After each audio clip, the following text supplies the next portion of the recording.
En capítulos anteriores vemos cómo Dios dice a su pueblo a través de Moisés que los libraría de Egipto, pero vemos cómo Dios no actúa como si fuera magia o de manera instantánea. Todo fue un proceso. Dios había escuchado el clamor de su pueblo y en su misericordia respondió a ese clamor. Moisés fue delante de Faraón a decirle lo que Dios ya había dicho: deja ir a mi pueblo a celebrarme fiesta en el desierto. Y Faraón respondió: ¿quién es ese Dios? ¿Por qué tengo que yo oír su voz y dejarlos ir? Y él menciona 3 cosas: conocer, oír y obedecer. Nosotros, gracias a su gran y maravillosa gracia, podemos conocer a Dios, y si lo oímos es porque Él nos capacitó mediante la revelación de Cristo en nuestras vidas. Lo único que podemos hacer es obedecerle.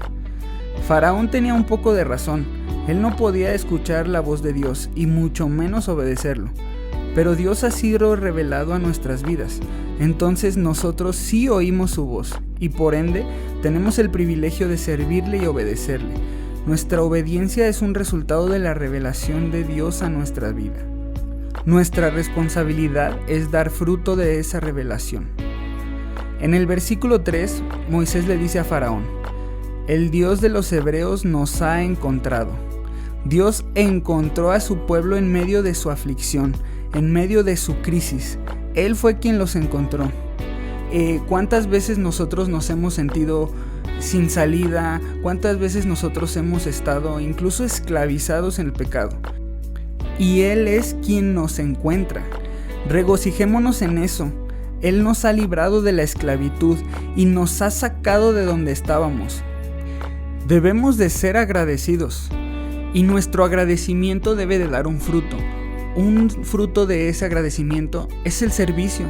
Nosotros debemos servirle a Dios. Él nos libró de la muerte, Él nos libró de la esclavitud. Y como que a veces eso se nos olvida y nosotros decimos: estoy cansado de servir. Otra vez, quitémonos esa mentalidad. Dios había dado una promesa a su pueblo y ellos estaban esperanzados en que se cumpliría.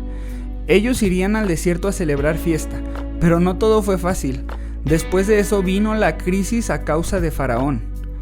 Él les mandó a hacer aún más trabajo del que ya tenían que hacer a diario.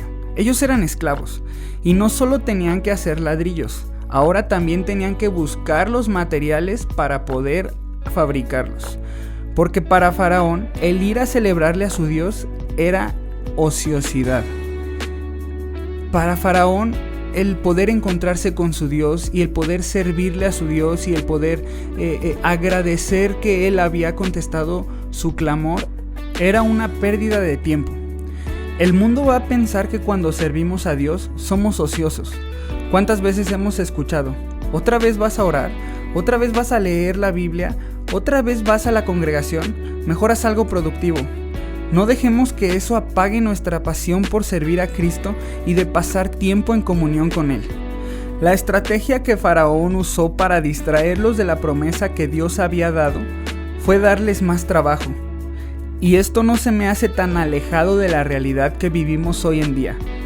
El mundo nos llena de trabajo, cada vez más tareas, y eso nos ha distraído de lo que de verdad importa: cumplir su propósito viviendo bajo su voluntad.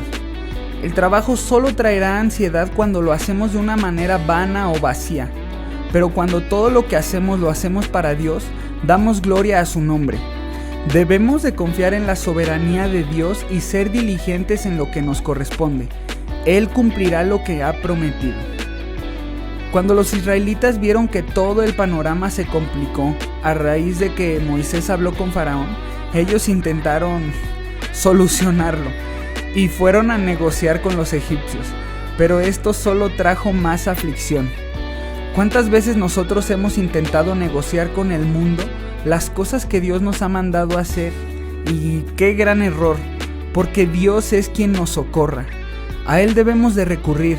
Cuando las cosas se compliquen y no sabemos qué hacer, Él está presto a escucharnos y a ayudarnos conforme a su voluntad. Si Dios es quien nos llamó, nada tenemos que negociar con el mundo. Dios pudo con un tronar de dedos convencer a Faraón de dejarlos ir a celebrar fiesta, pero no era lo que él tenía planeado. Él usó a Moisés en su humanidad y en sus limitaciones, porque Dios habilita y perfecciona a su pueblo para poder servirle. Y no solo eso, sino que también demostró que Él estaba con su pueblo a donde quiera que iban. Tal vez el proceso en el que nos encontramos, Dios lo está usando para prepararnos y así poder seguir dándole gloria como merece.